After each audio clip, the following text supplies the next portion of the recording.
You can type it. You can type it.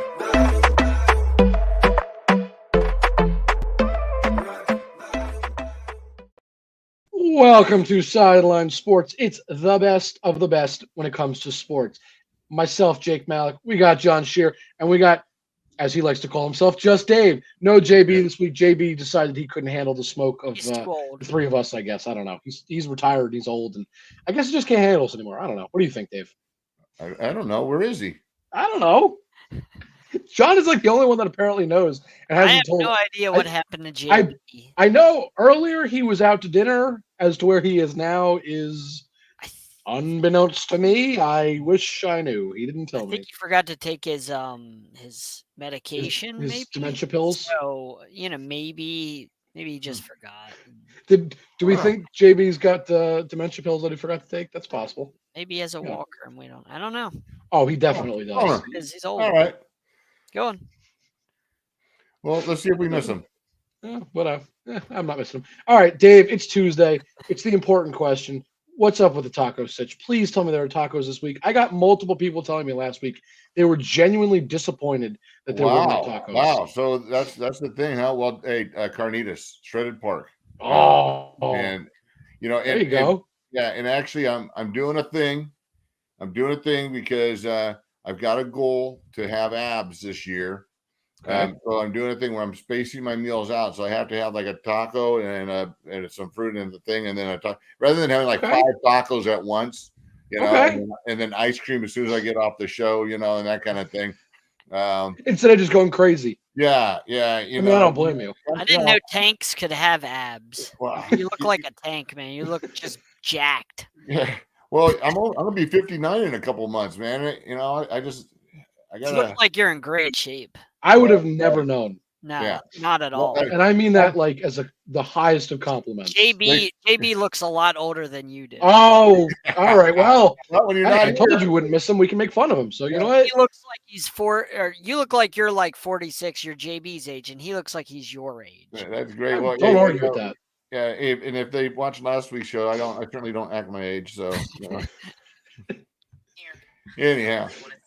Well, Dave, it's funny, and I didn't tell you guys this. I meant to text you this weekend. I was thinking of you, Dave. I was at a family barbecue, and I also had some tacos, and I also had carnitas as well, my man. So, Dave, we're on the same wavelength this week. I like it, and I was thinking about you, and let me tell you, Dave. I'm sure you guys did your best out there on the East Coast, and I'm sure you did tacos. We're trying. Look, yeah. I know it's not your typical, Southern barbecue, if you will, right? Oh. That made correctly, but I was thinking of you, and I wanted to make when you said it, it reminded me. I was like, I had tacos this week, and they were really good. Yeah, I love tacos, and frankly, I eat them on more than just Tuesdays. Hey, as you're talking about, it reminded me when I moved to Seattle. So when I got drafted to Seattle, right? All I owned, I guess evidently that's all I still own, is tank tops and shorts.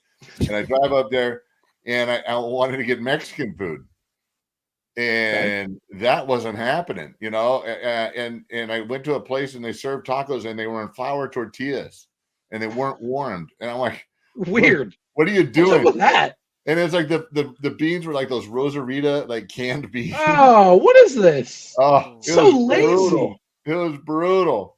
Yeah. And they hadn't seen an avocado, I don't think, in how long, So anyway, it was rough. That was rough for me up there. Well, all right. So now that we've discussed our tacos, because look, I can't help it. Again, you talk about tacos, you got me excited. Yeah. I have to talk. I get excited too, obviously. I know. I'm amazed you haven't started eating them yet. Well, I already ate. I told you I had to eat it before. I only have one, so it's like done as we're warming up. So you couldn't even wait for the show. Let's go. All right. Well, the other teams other people that couldn't wait were some of the teams in the NBA this week, because the draft, I didn't expect it to happen. I expected it to happen maybe this week or even late next week. We have our first big NBA offseason trade. And we have to talk about it. And John, it involves your Miami Heat. Dave, I told you I'd piss John off. It didn't involve Miami Heat because they didn't make a trade. So don't start. But they did. But see, Dave, I told you I'd piss him off quickly. It took me about 5 minutes, but I was pretty good. I keep to my promises. John, the reason it involves your Miami Heat is because of two things. Number one, you didn't get this player. And number two, you're now linked to another player, as you guys apparently claim. You were more interested in him the whole time. And I don't really believe that. I think that was just a baloney statement to make you guys feel better because you missed out on what I believe to be the better of the two players that were the big targets in this current trade cycle. It was Bradley Beal. And the reason I say he's better is because he's younger and therefore he can play longer and provide more to your team in the long run. You are linked to, John, as you alluded to, Damian Lillard, aka Dame Time. John, I hate to, well, actually, I don't hate to do this. I enjoy doing this. What am I saying? I love to poke fun at your team. You guys missed out on Bradley Beal, and we'll talk about the impact this has on the Suns and our thoughts on that in a minute. But, John, I'd like to point out to you, this is probably really bad for you guys because I know you're sitting here thinking, oh, well, Damian Lillard's coming to the Heat. And I know there's some belief that he might come there. But you have to remember one very important thing.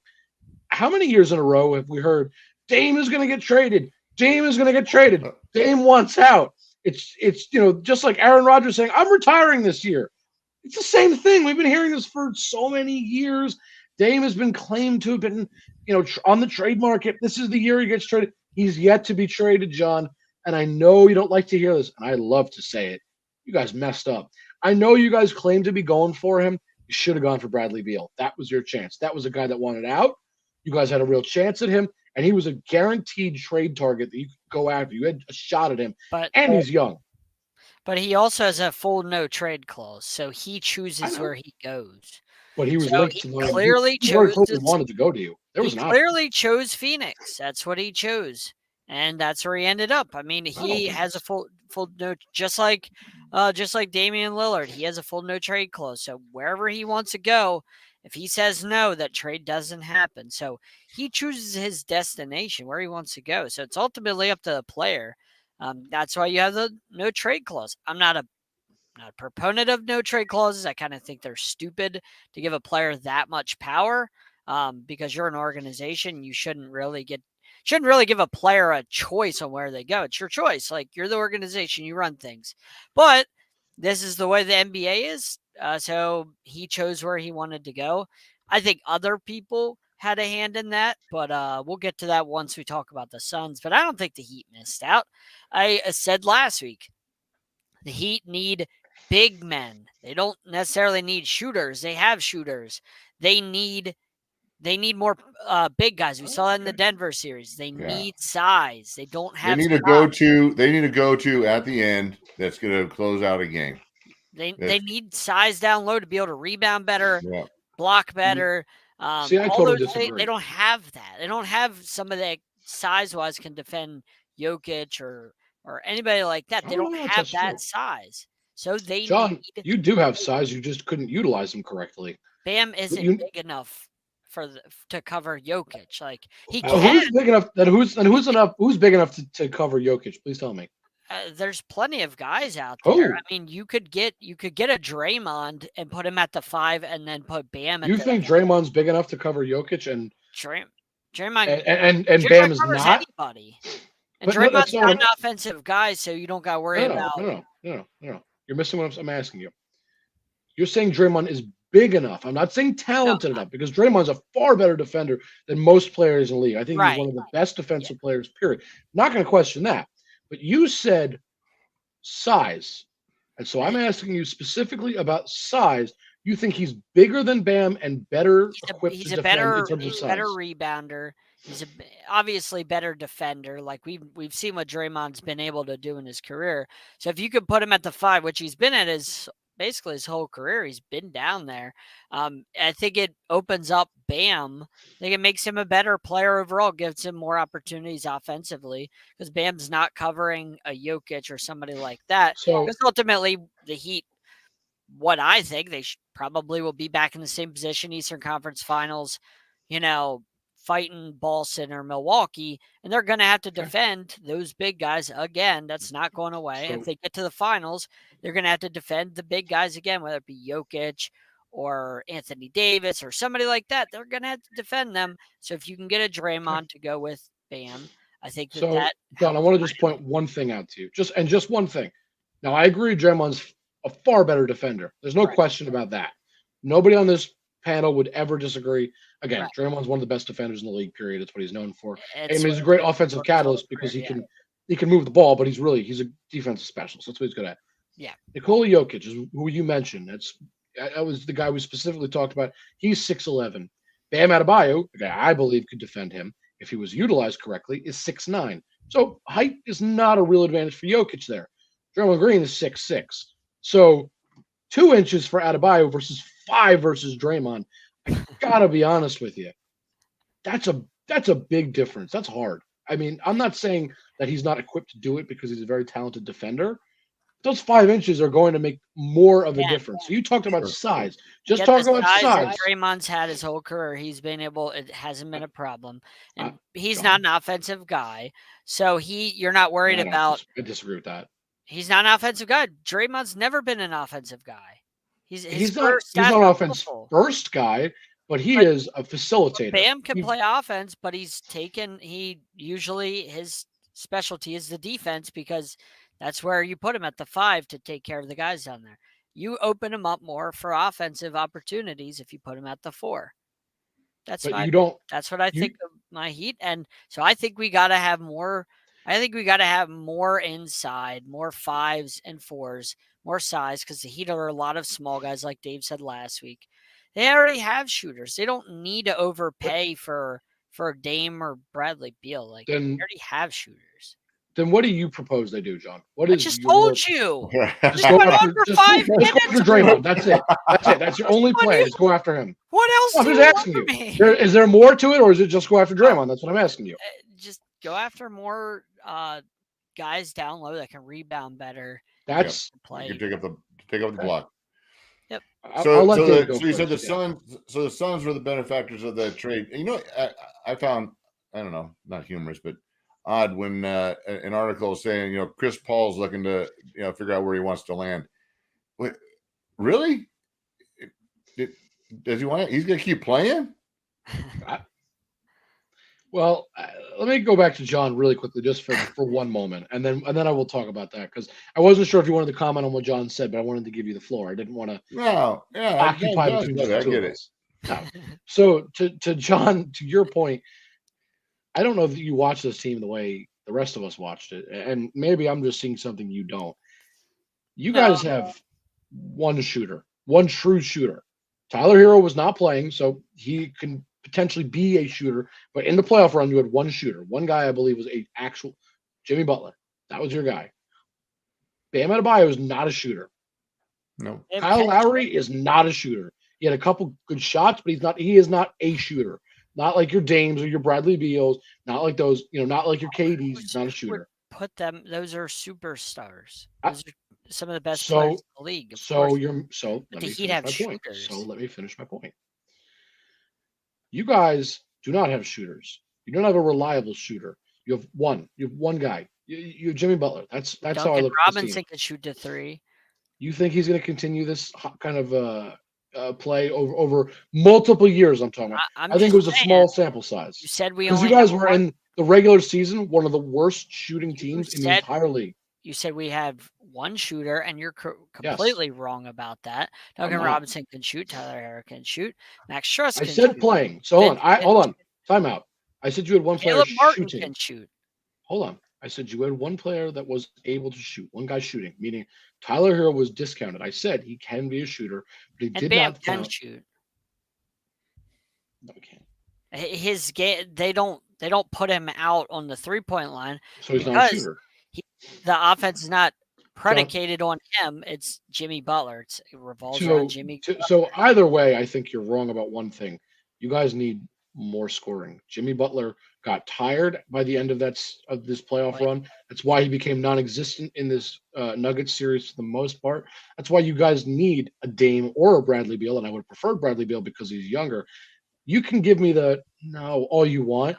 But Bam should not be your number 2 shooter or your scorer. He should not. That's not his. He is a better player when you put him down low by the paint, let him defend the rim and be a rim protector, as opposed to a guy that is trying to not only rim protect but also trying to score for you.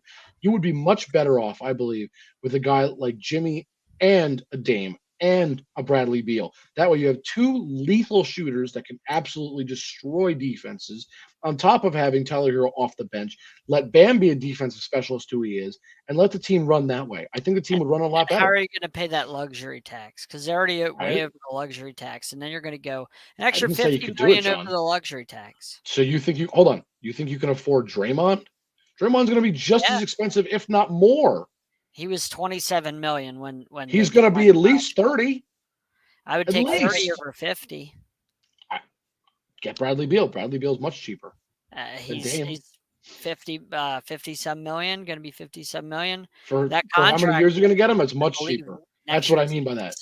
Well, they can't. He's going to Phoenix. So yeah, let's talk about Phoenix. My point is, John, I don't think you know the assessments of what you need for your team. But yeah, let's talk about Phoenix. Go right ahead. Not at all. I don't know the Miami Heat, but please go on about the. No, go right ahead. You guys can talk about whatever. What would you like to start with Phoenix, Dave? I already said I always get amazed about these old cats, talking about where they're going to pick and choose where they want to play next. And I'm thinking, who the heck would want them? I can tell you who wants them. Who? I think there's one team that not only he wants, but I think they, at the right deal, would want him. And I think that's the LA Clippers. I think he fits. I personally think Boston or Miami would be a really good fit in a. Oh, of course, Miami enters the fray. Backup always somehow. In a backup point guard role, not a starting role, but a backup point guard role. I think you'd be really complimentary to Boston or Miami in what they do and the leadership. I think that those are 2 really good fits because they have some point guards. And so if he can come in off the bench and provide you some bench play and some minutes and some veteran leadership in the locker room, I think for Boston or Miami, that could help put him over the edge. That veteran presence and those minutes off the bench, 15 to 20 minutes for a guy like that. You don't overdo him with all of his injury history. Yeah. I think it would be a good fit. Well, yeah. What a surprise. Miami enters the fray. No, I just think that's good. Who would want him? Yeah. Both of them places. Because he's not going to start probably. Like he's going to be a backup role. Depends on where he goes. And that's why I said the Clippers. Boston definitely could use a backup point guard of his caliber. But I don't think he's going to accept a backup role. I mean, like Dave, and you hear him speak. Dave makes a great point. He's choosing where he wants to play next. I don't think he wants to back up anybody. Oh, well. It doesn't mean he's right. I'm just, that's just, it's the personality I get from him is he thinks he is, he is good enough to keep it going. He can do it. Well, somebody better tell him. Look, I don't disagree, but I'm just the guy thinks he can do it. Years old or however old he is. He's not 24. He hasn't finished the season. How long? Anyhow, hey, anyone spend a whole lot of time on it. I just found it humorous. Well, Dave, before we go, where do you think he's going to go? I think he should just go to his couch, relax. Go to the He's got millions and millions of dollars, man. He had a great career. Yeah, I don't get the guys just hanging on by a thread. I get it. You love the sport or whatever, then find something. Yeah, no. Go to the old man 3-on-3 league they got running around. I'm going to continue to say the Clippers. I think it's probably his best fit. That team has everything except for one thing: actual proper leadership. John, you said leadership. The Clippers have everything but leadership, and it's like their biggest fault. I don't know. You put him on with Kawhi and Paul George. All he's got to do is facilitate for them. He's just got to get them the ball. He can do that. The other guys aren't going to lead, and apparently there's interest on both sides. So only time will tell. But all right, let's talk about the Phoenix Suns. So let me ask you this, Dave. What do you think about this trade? Because clearly, the Wizards didn't get enough for Bradley Beal. They should have got more. They didn't get any first-round picks. They only got Chris Paul, like you said, should retire. They got some second-round picks. They really didn't get anything, and they got Landry Shamet, like a role player. Bench player best. So my question is, Dave, what do you think about this family business stuff where Bradley Beal's agent, Mark Bartelstein, his son is the CEO of the Suns. So it sounds like that there's family business there. Let me help my son out. And I have to ask, have either of you guys watched the show The League? I'm sure you guys both have. I love The League. Dave, have you? No. Oh, it's a fantasy football show. You might enjoy it. But John understands where I might be going with this. Yeah. John, I have one word, and then I'll let Dave go. I have to say collusion. That's all. Thank you. Yeah. Well, I've never trusted agents. I've just heard too many bad stories, horror stories from former players. My agent ended up being a shyster. Really? There's certainly some great ones, of course, but how many players end up, having a family member represent them, have my mom represent themselves. And then you get stuff like this, where a trade on paper, it makes really no sense. How did that thing get worked out? And but bottom line, did it behoove the player? As long as it behooves the player, then the agent's doing a good job. But sounds like maybe the team it helps Bradley Beal because the team got shook. But here's what I'll tell you. Go on, Jake. Go. No, go. Please go. I was just going to say, of course it helps Bradley Beal because it's like, okay, Bradley Beal, you go to the Suns, but the Suns aren't giving up too terribly much, so it doesn't cripple the Suns. They only got to give up some, but it's not going to cripple the team you're going to. Well, here's the thing. You guys talk about the player. You have to, and John, you alluded to this before. He did have a no-trade clause, so he could turn down any trade, technically speaking. Yeah. So, we talk about the agent. I mean, and you can talk about collusion all you want, and I know we joke. I didn't say collusion. I just think I'm saying we can make. I made the joke, and we can all kind of hint and dance around it a little bit. Because there's no way a first rounder shouldn't be involved. No, but at the end of the day, what you have to remember is Bradley Beal said yes. So, of course, did the GM screw up? Yeah, absolutely. There was no question that that's a little suspicious, but Bradley Beal's happy. And we talk about agents and screwing players over, and Bradley Beal got exactly what he wanted. And it was very clear that he got what he wanted because he said yes to the trade. He wouldn't have said yes if he didn't want it. Why would he say no and be like, oh, well. I'm just saying. But we're talking about agents screwing guys over, and I'm just making the point that, why would he pretty happy and be like, yeah. Well, it sounds like isn't giving up enough. Like, he's not going to say that. He's going to be like, yeah, go ahead and do that. Like, don't cripple the team I'm going to. Like, yeah. It sounds like the team he left got screwed. Yeah. I mean, what does he care? He's gone. Right.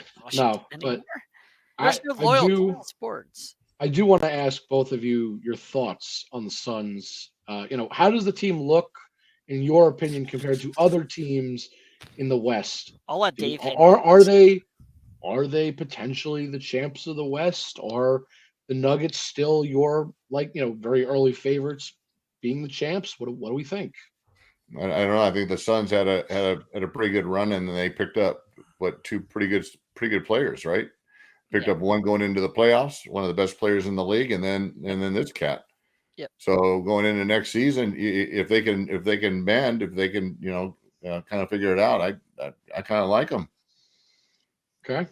John, yeah. I think you and I are on the same page here. But John, I think because I agree. I agree with what you said, Dave. But John's got a point that he's going to make that I think I agree with. I think this. Hold on, give me one sec.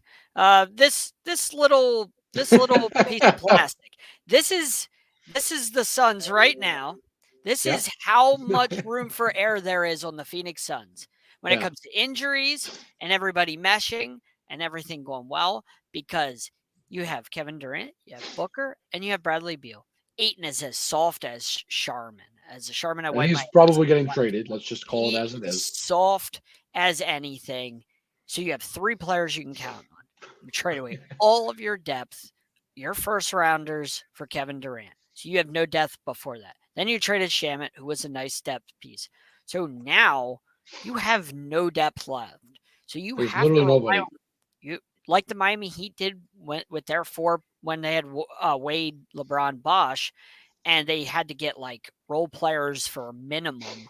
on the cheap just to try and win championships. And the only reason they won championships is because you have one of the best players in the history of the game, LeBron. Wade's one of the best players ever. And Bosch is going to be a Hall of Famer too. You had 3 Hall of Famers, and it just worked because you had really good coaching. Pat Riley's a great president.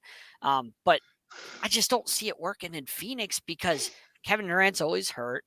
Bradley Beal, we've never seen him competitively do anything. We've only seen him put up stats, but he's never carried a team. He's never. Well, he doesn't have to carry this team. No, I know, but we've never seen him be the guy. We've never seen him be a winner. But he doesn't have to be. No, but he has to be a winner. He has to be able to come up in pressure situations, and like Dave said, a guy that can hit a shot. When you ask Bradley Beal to go and hit shots in the playoffs, we don't know if he can do it. We've never seen it. No. Do you know his playoff stats? But I'm saying we've never seen him. But Dave said it about the Heat in the finals. They didn't have guys that they could turn to. Do you trust Bradley Beal in the Western Conference Finals against the Nuggets? Yes. We don't know. Very much so. Do you trust him in the finals? We don't know. Booker's a really good player. I'm not going to knock Booker. So this team has to stay healthy, and they have no depth. I don't like it at all. John, do you know how many? Hold on. Do you know how many games Bradley Beal's played in the playoffs? How many meaningful games has he played in the playoffs? How many series has he carried the team? And he's never carried the team. That's never been his job. That's my point. But do you think he has to carry the team this year? I think that with just 3 players and you have nothing else on your team, yeah. It's not what I asked. You've got to worry about Kevin Durant. So Devin Booker and Kevin Durant do not need to carry this team with him. It's not a joint effort. He's got to carry him all by himself. It's all on Bradley Beal. He is the guy, number one, got to carry them all by himself. Again, Jake, being the Heat fan that saw 4 years of LeBron, Wade, Bosch, it was 3 players. That's it. There was role players, don't get me wrong. And they all carried the team together. Those 3 had to carry. It was a joint effort to carry the team. And if one of them didn't work, it didn't work. That's how that worked. Well, but here's the other point. To John's point, these 3 ain't those 3. No, I don't think so. Absolutely. One of them is in that category. And I don't the trust the other two are not even close. So I mean, you're talking 3 Hall of Famers, and Kevin Durant is Kevin Durant is, but not he will be better. Yeah, he will be. Yeah. But yes. But the other two, John, do you Kevin know how many always hurt?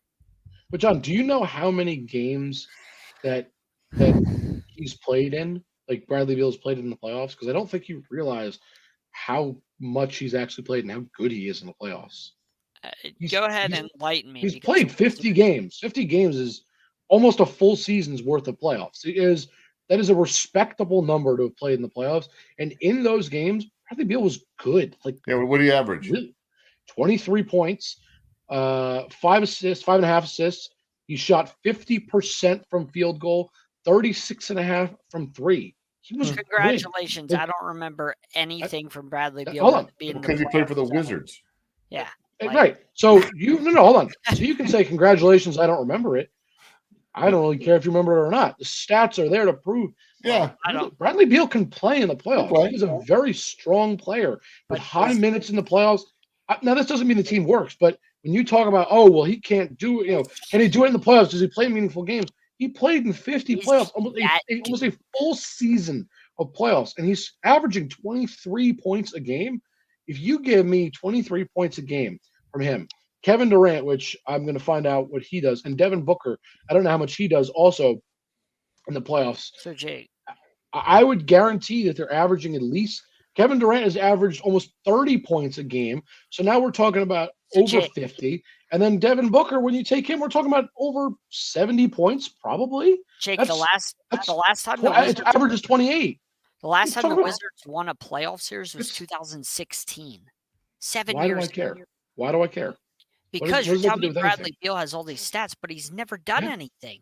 John, how many playoff series has he won?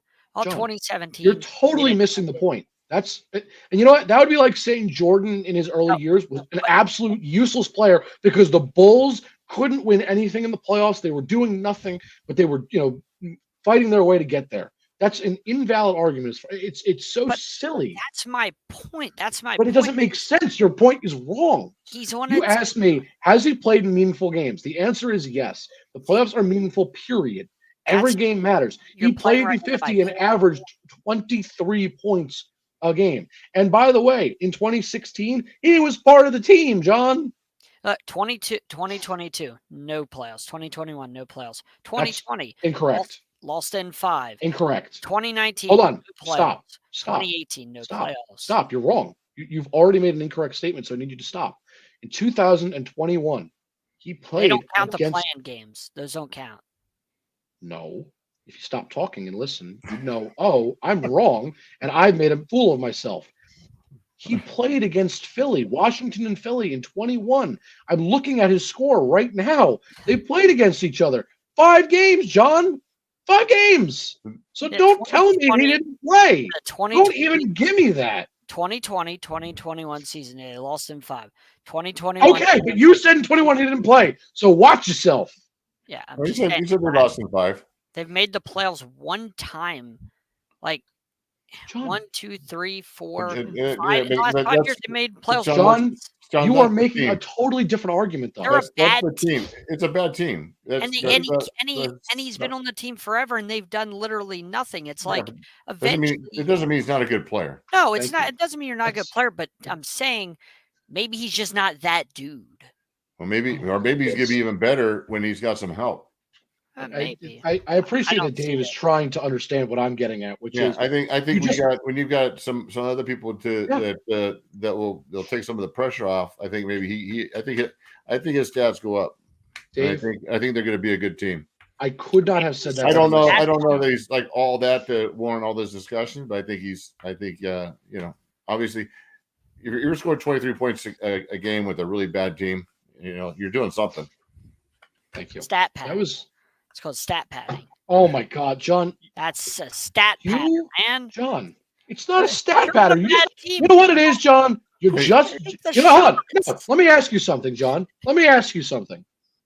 Damian Lillard, is he good or not? Just yes or no. I don't know. Before you answer, I do not want hemming and hawing. I don't want anything other than a yes or a no. It is a one-word response. That is all I need from you. Is Damian Lillard a good player? Yes or no? He's not elite. Not what I asked. I asked, is Damian Lillard a good, not great, not elite, not number one, not the best? Is Damian Lillard a good player? Period. I think just good or not. It's yes or no. I think that's subjective. John? It's yes. Jake, you know it, Jake. He's just. I know. I just want to hear him say it. Taking your chain, and Jake, I just want to hear him say it. Hey, and Jake, you're. I think you're waxing Dave from last week. Yeah, I think you're getting a little worked up, brother. Why are you so heated, Jake? Because you're wrong, John, and I don't like when you're wrong and you won't admit it. You know how I feel about this. Hey, Jake, are you watching the screen? Are you watching Jake's little grin? You got to pay attention because he's just sitting there grinning and watching you get worked up, and he's not gonna give you the answer you want, bro. I know. Nobody's gonna come on this show and say Damian Lillard's not a great player. He's a good player. I mean, you know what he averages in the playoffs on a bad team? 32 points. But according to John, it doesn't mean anything because that team doesn't do anything. I think he knows how to play basketball, but I don't think that. I don't think I want him in my corner when things. That's not what I asked you, John. That's not what I asked you. I just asked you if he's good or not. I don't think he's elite. Oh, I didn't ask you if he's elite. It's like you don't listen. Anyway, final note I'm going to put on that is, as much as I love the way this team is constructed on the front five, do you know how many players are signed to this roster, gentlemen? Which one? Which 6? The Suns? Yes, the Suns have 6 players. So they have a starting five and 1 bench player. That's all they have. They have 1 bench player. So it doesn't mean that they can't get bench players and fill out the roster, but they have 5 players that start and 1 bench player at the current moment on contract. Like under contract on a deal. They need to get some kind of a bench. Because otherwise, like 10 gummy bag 10 bags he's of gonna gummy get traded. I hope. And plays Call of Duty all day. Like, don't worry, they still have he him. Kyler Murray? Is he Kyler Murray, John? Is that what you're telling me? It must be a Phoenix thing. Must be It a could Phoenix be. thing. It could be. Because, I mean, the Cardinals and the Suns both have a player that just plays Call of Duty and does stupid stuff all day like that. Yeah. And you're a professional athlete.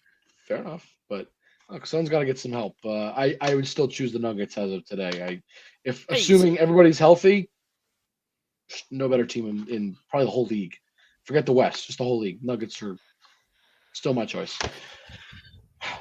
Sorry, I know I got heat. I know I got heated. For the next topic.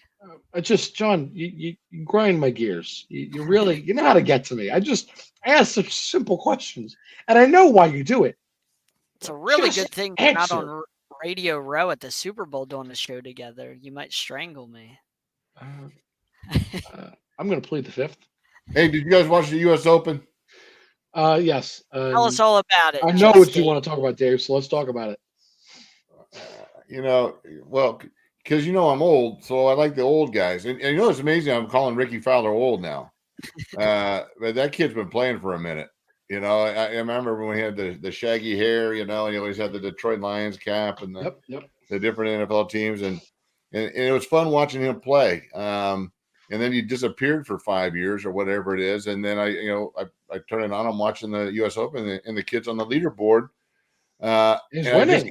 I just kept, and I just kept thinking, man, maybe he's back. Maybe he's back. And he looks so great. And man, it's amazing. I play a lot of golf. I do a lot of, tournaments, and it's fun until you try. It's like that final day on the U.S. Open, I started hitting some balls. I started thinking I'm good. Man, that's when I go in the tank. I'm like trying to make shots. I'm like, oh, man, just try to hit the ball, bro. You're going out there having a good time, and you're like, oh, this is great. You go out there and try. Oh, what happened? And then you're like, oh, man, I suck. But Ricky, that kid he just he fell apart that last day. But I will have to say, the guy that ended up winning it, that was fun for him, to see him and he kind of stumbled in life and had some tough times and came back. And for that to be, your second win. And he just clinched. I mean, he clinched. So I can't hate it. Everyone just, Rory. He's won enough. I don't feel bad. Well, they kept saying, oh man, he wants this one bad. Well, he's got 108 trophies, man, or whatever he's got. I don't feel too bad for old Rory. So have this young gun come up that's kind of struggled a little bit, and to win the freaking U.S. Open. And then the other thing is I don't pay attention to paychecks, and I should. $3.5 million. $3.5 million he got to win that thing. And then it showed Corey Pavin. I read a little thing about Corey Pavin at just winning at 20 years, like 1999. I mean, like winning the U.S. Open is a big deal. Corey Pavin's a name you may not be aware of, but he won the Open. He won $350,000. Wow. Yeah. That's wild. Yeah. So it's kind of the money on it has gone nuts. I think that live thing, really, sparked the PGA to start paying these cats. But it was, it was fun to watch. It was fun to watch here at the LA Country Club. It's pretty neat. Yeah. I mean, Ricky Fowler, all he had to do was just shoot par. Yeah, I was gonna say, just be even. Just shoot par on the day.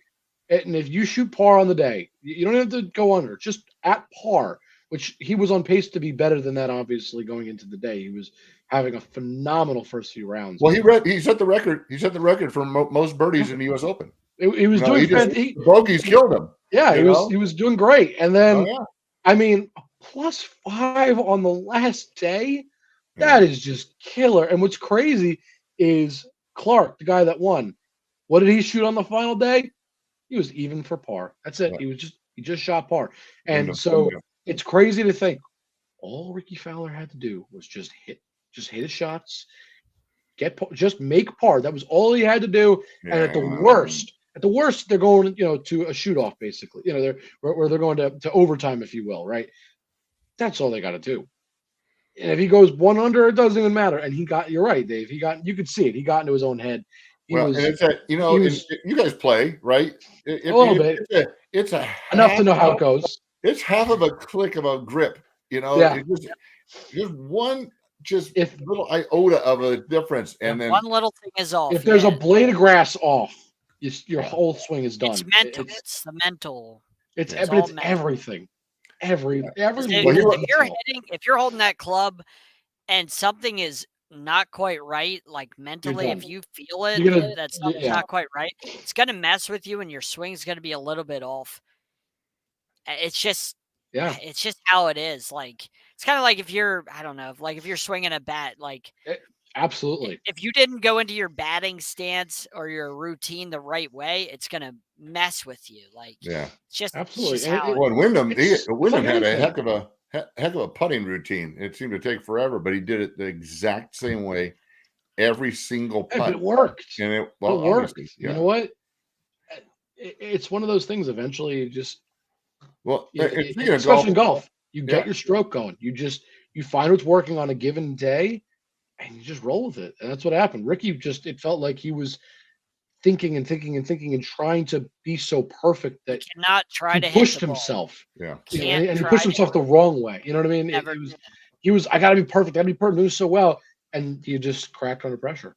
So speaking of golf, since last week's debacle, I got to play a couple of pretty great rounds. You know, what I probably should do is I don't know how to record like interviews and stuff, but I got to play with Greg Townsend, the all-time sack leader from the Raiders. Wow. Matt Vanderbeek was with the Colts and won the Super Bowl with the Cowboys, and of course, Greg won it with the Raiders. And I played with Darwin, who was on our show. Oh, yeah, it was on Darwin there. showed up. Yeah, we did a thing for kids with cancer in Children's Oh, wow. Hospital, or Mission Hospital here in Orange County, and I put together that foursome, and it was a lot of fun. And then Friday I got to play with Marcus Williams, starting safety with the Ravens. Love He that. has a tournament, and then the next day we did his camp all day. 900 or 800 kids, all for free. Teron Armstead was there. Huntley, John's just losing his mind right now. Who's the Armstead's quarterback? a good dude. Like he's a really he's good a guy. he's a great young man. And I've Yep. done Marcus's camp for 5 years now. Teron's been there every year. We do the offensive line together, and he makes me coach the kids. I'm like, Teron, okay, you're like 10th year now. You're one of the best left tackles in the league. Kids actually recognize your name. Yeah, and Your current. Why don't you chip in, bro? Yeah. But Huntley, what's the kid, the Tyler quarterback? Huntley. the Yeah, Ravens Yeah, guy. he was there, and a few other current players. And we had some former players there, so it was a lot of fun. But it'd be kind of neat to maybe document some of those things and we can put up on the show. Get your phone out and like do a recording, a video on your phone, and then we could help you transfer it to us at a later later time and let them know about what we're doing, and we'll continue to get more of these guys as guests on the show as well. And is there a website for that people can go to for that event, or like that way they can donate or whatever? Okay, I'll do that. Well, and Marcus's deal is about aside from providing this camp out in Eastvale, where he grew up in the Inland Empire of Southern California. He also provides, and I think this year it's between $15,000 and $20,000 in scholarships for kids. Just local kids, which is awesome. And then Teron just had his tournament the week before. And this is a neat story. He always love a good story from Dave. He shared about a kid who walked 2 hours to the event because it was his 8th grade graduation because his grandfather's car had broke down. So the kid walked 2 hours, and Teron bought him he called the kid up. We've heard about the story that this kid's walking, bought him an e-bike, and then told him he had a full scholarship once he graduates high school. That's fantastic. To a local college. Yep. That's the kind of things these guys are doing now. Is, you see the money that they're making, but there's some really good cats doing some really neat things in the community with what they're doing, leveraging their celebrity and getting people out there and doing some really nice stuff.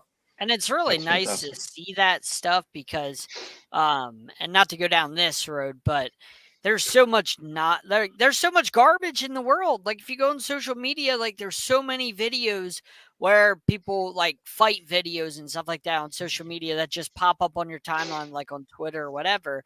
There's so much of that when you're scrolling and you don't even follow that stuff, but it just pops up. There's so much of that negative stuff that's awful.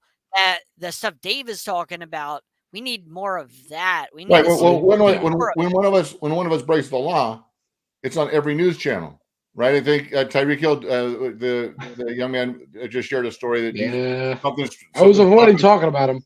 Yeah, something's popping right now. So allegedly, allegedly, right? Whatever. He's being investigated. That's not alleged. Yeah, but would there be a DUI? Investigated. We don't know anything else. Yeah, we don't know any details, but it's out there, right? It's out there, and that's big news. But Tehran giving a kid an e-bike and giving him a scholarship, I didn't see that streaming anywhere other than on my buddy's Instagram, on Tehran's Instagram. But hypothetically, if Tehran Armstead played a game on a Sunday, Dolphins game, and then after the game, like with Devontae Adams, a cameraman got in his way and he pushed him down. This is all hypothetical. Say that happened, that would be huge news. Yes. But what he's doing for the good, helping people, helping kids, that's not news at all. Nobody cares. Which is just crazy. Wait, John, that you're wrong in one respect. Everybody does care. The media doesn't care because it's to them not news. But because everybody that sees that or I talk to about it. The problem is with the news, they're looking for what's going to bring in the most viewers, and unfortunately, negativity does bring in views. It's sad but true. People misery loves company. But that's why at Sideline Sports and NFL Alumni Media, what we do is we show you athletes beyond the basketball court, the football field, the hockey rink, the baseball field, or whatever it is. Like, we help show like the person beyond that, because as I always say, athletes are more than just the fantasy football stat sheet. They're more than just whether did they win us the Super Bowl. Like, they're more than all of that stuff. And I think, we just need to keep emphasizing that on NFL Alumni, on Sideline Sports. We need to keep emphasizing that because we need less. We need to do away with like the death threats and stuff like that for you didn't score enough fantasy points. And we need to be more like encouraging, being like, wow, these people are actually people with families. So that's how I feel. Yeah. That's and John, I appreciate you saying that because that leads me very passionate about that. It leads me to a last topic I just wanted to talk about briefly because I saw it and I understand sports are a business. And John, you talk about, athletes are not just athletes, they are people, and they're not just your fantasy teams. Yep. This is one of those moments that I looked at it and said, I understand sports are business, but man, that was cold. I know, John, you probably saw this as a baseball fan. I know you're more into baseball. Not that Dave is not, but I know Dave, you're really big into football. That's your main sport, I understand. Did you guys see what the Braves did the other day, this past weekend? I take your silence as a no. No. So if you refresh, maybe. I certainly will unfortunately do so. And I say unfortunately because it's kind of a sad story. Braves have an infielder, Charlie Culberson, and he was supposed to have his dad throw out the first pitch for the team on Father's Day. And as Dave, I believe you were the one that said it, misery loves company. This is no different because instead of Culberson's dad throwing out the first pitch, somebody else's dad did because on Father's Day, I believe it was Father's Day or Saturday night, Culberson got DFA'd. He's no longer an Atlanta Brave. So instead of the poor guy having his dad come pitch, all they have to do. I mean, I understand it's a business. But come on, you couldn't wait a day to just let the guy have this nice moment with his dad. This was really exciting. It was a sweet gesture by the team. Like, oh, come on, we're gonna have your dad throw out the first pitch. And instead of that, they cut him. They didn't DFA him. He was designated for assignment, but that's not really much better.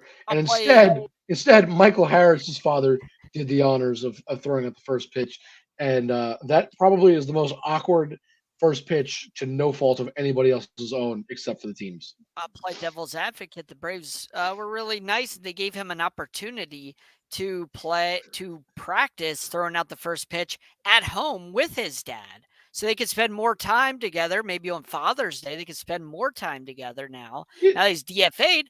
Him and his dad can spend more time together practicing throwing out first pitches and stuff like that. I don't think that makes it really any better, nice for the Braves to go that route.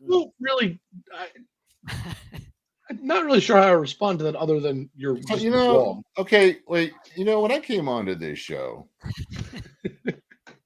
JB, you told me John can be somewhat of an antagonist. Correct.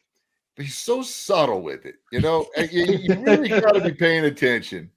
Sometimes. And he really finds that wiggle room to say,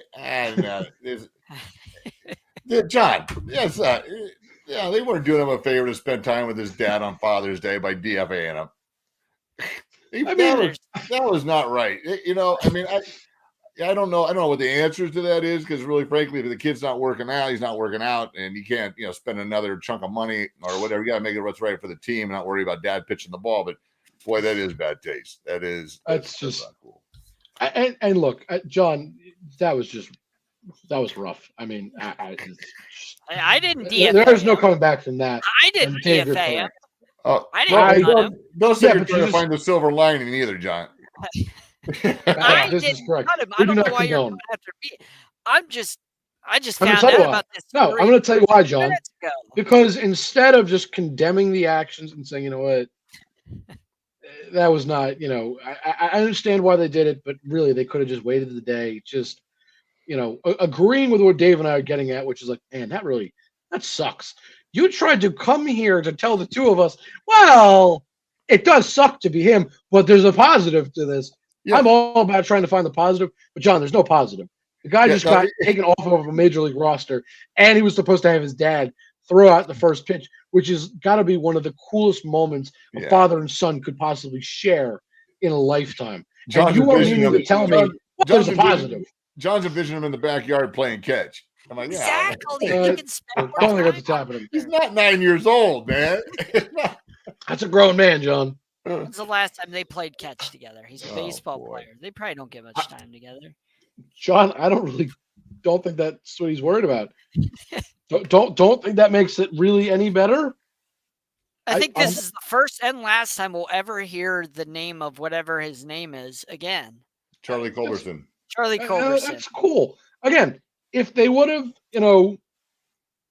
decided to say, hey, we'll do it another day. Or even honestly, you know why I just found out why they did it. So they lost their starting catcher to a hamstring injury on Saturday and needed to create space for somebody to be the third catcher, not the first, not the second, the third catcher. Yeah, that's what you really think a lot of Charlie And Culberson. I know, and look, I will say he was not playing well. I understand that. But it was that important to have a third catcher? A third? Guys, you only need two. Like, I understand you have a backup to the backup in certain situations, but you really couldn't wait till like Monday to do that. I mean, I want to know the backstory why they chose his dad. I mean, was his dad in bad health, or is it? I don't know. I have no idea. Yeah. So I mean, that's the other thing.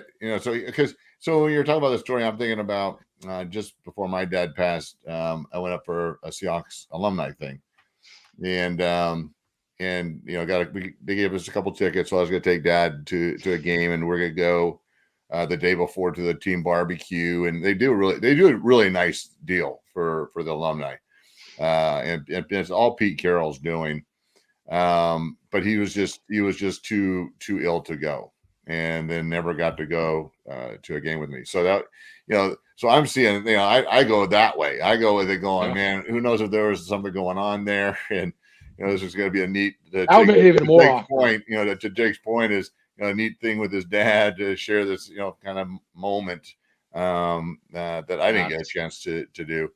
But I will tell you, there's a little bit of a not silver lining. My dad can never call Pete Carroll. He called him the gum chewer.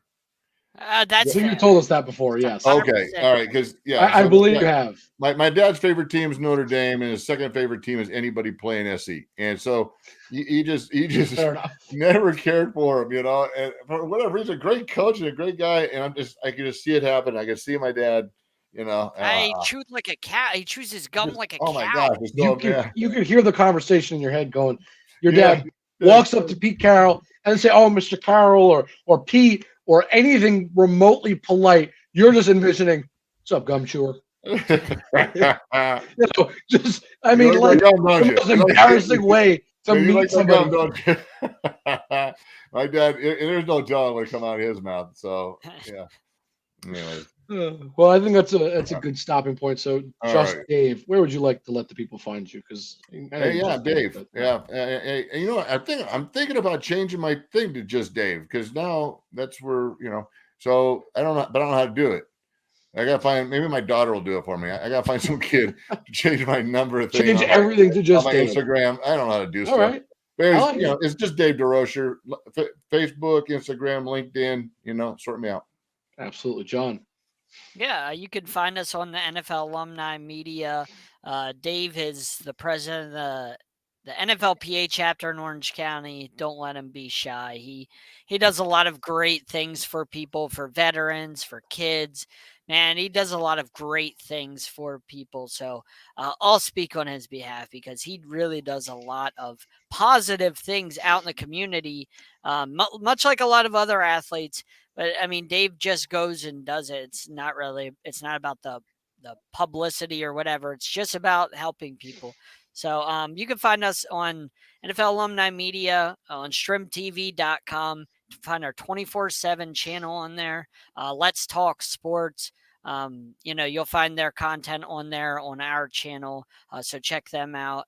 And JB underscore the program. Don't forget to check out JB. I'll advocate for him on that. And then Jake, do you want to? Hey, I got one thing. Go Guys. ahead.